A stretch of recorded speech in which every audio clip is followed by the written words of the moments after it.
হরে কৃষ্ণ, রাধাসখী রান্নাঘরে আপনাদের সবাইকে স্বাগতম। তো আজকে আমরা ভগবানের জন্য তৈরি করছি সিমের বিচির চচ্চড়ি। তো এখন বাজারে প্রচুর পরিমাণে সিমের বিচি পাওয়া যায়, যা খুবই সুস্বাদু আর অনেক প্রোটিন সমৃদ্ধ। তো অনেকে অনেকভাবে রান্না করে। তো আমি এখানে আগের দিন রাত্রে সিমের বিচিগুলো জলে ভিজিয়ে রেখেছি, আর এখন এই যে একটা থালায় নিয়ে জাস্ট একটু হালকা হাত দিয়ে চাপ দিলে কিন্তু বীজের খোসাগুলো ছাড়ানো হয়ে যায় খুব সহজে। এই যে দেখুন, তো এভাবে আমি সবগুলো বীজের খোসা ছাড়িয়ে নেব। তার এখানে নিয়ে নিয়েছি আমি ধনেপাতা, 2টো টমেটো আর 3টে ছোটো সাইজের আলু, কাঁচামরিচ। তো এগুলো আমি কেটে নিয়েছি। এই যে এখানে আলুগুলো কুচি করে নিয়েছি আর টমেটোটা অর্ধ চাঁদের মতো করে নিয়েছি। আর এখন আমি এটি হাতে মেখে চচ্চড়িটা করব। এই আইটেমটা এত সুস্বাদু যে আপনি এক থালা অন্ন এই আইটেমটা দিয়ে শেষ করে ফেলতে পারবেন। তো এখানে আমি অর্ধেকটা ধনেপাতা দেবো আর অর্ধেকটা কিন্তু আমি রান্নার শেষে ব্যবহার করব। আর আলু, টমেটো, ধনেপাতা এবার দিয়ে দিয়েছি পরিমাণ মতো লবণ, আর দিয়ে দেব কাঁচামরিচ। তো আমি একটু এই আইটেমটা একটু ঝাল ঝাল করিয়ে তৈরি করি, কারণ এটি যেহেতু হাতে মাখা চচ্চড়ি অনেক সুস্বাদু হয়, একটু ঝাল ঝাল করলে আরও ভালো লাগে।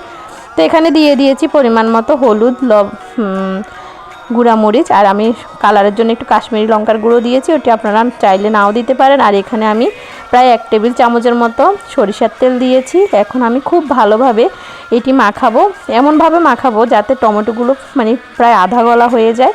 খুব ভালোভাবে মাখানোর পরে এখন আমি এখানে দিয়ে দেব সেই খোসা ছাড়ানো সিমের বীজগুলো। তো আমি সবগুলো দিয়ে দেব, দিয়ে এখন আমি আবারও খুব ভালোভাবে মাখাবো। তো আমার ভিডিওগুলো যদি আপনাদের ভালো লাগে অবশ্যই আমার চ্যানেলটি সাবস্ক্রাইব করবেন, লাইক দিবেন, শেয়ার করে দিবেন।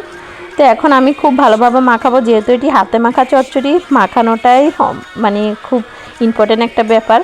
তো যাই হোক, এখন আমি জল দিয়ে দিয়েছি পরিমাণ মতো, আর এখন এটি আমি ঢেকে রান্না করব। প্রথমে একটু হাইটে রান্না করব, যখন এরকম ফুটে উঠবে তখন আমি আঁচটা একটু হালকা কমিয়ে দেব, তারপর হালকা কমিয়ে দিয়ে আবার ঢেকে ঢেকে রান্না করব। আর মাঝখানে 2-3 বার কিন্তু আমি চেক করে নিয়েছি। তো এই যে সিমের বীজগুলো কিন্তু সিদ্ধ হয়ে গেছে, আমি তারপরেও চেক করে দেখাচ্ছি। এই যে সিদ্ধ হয়ে গেছে। এখন আমি একটা আলুও চেক করে নেব, আর যেহেতু এখন নতুন আলু খুব তাড়াতাড়ি সিদ্ধ হয়ে যায়।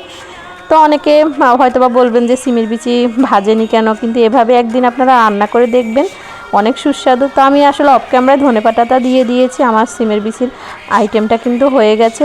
এই যে দেখুন কত সুন্দর হয়েছে। এখন আমি নামিয়ে নেব। তো এই হয়ে গেছে আমার সিমের বিচি চচ্চড়ি। তো এটি একবার আমি ভগবানকে অর্পণ করব অন্যের সহিত, আর সবাই মিলে আস্বাদন করব পরম সুস্বাদু কৃষ্ণপ্রসাদ। হরে কৃষ্ণ, ধন্যবাদ।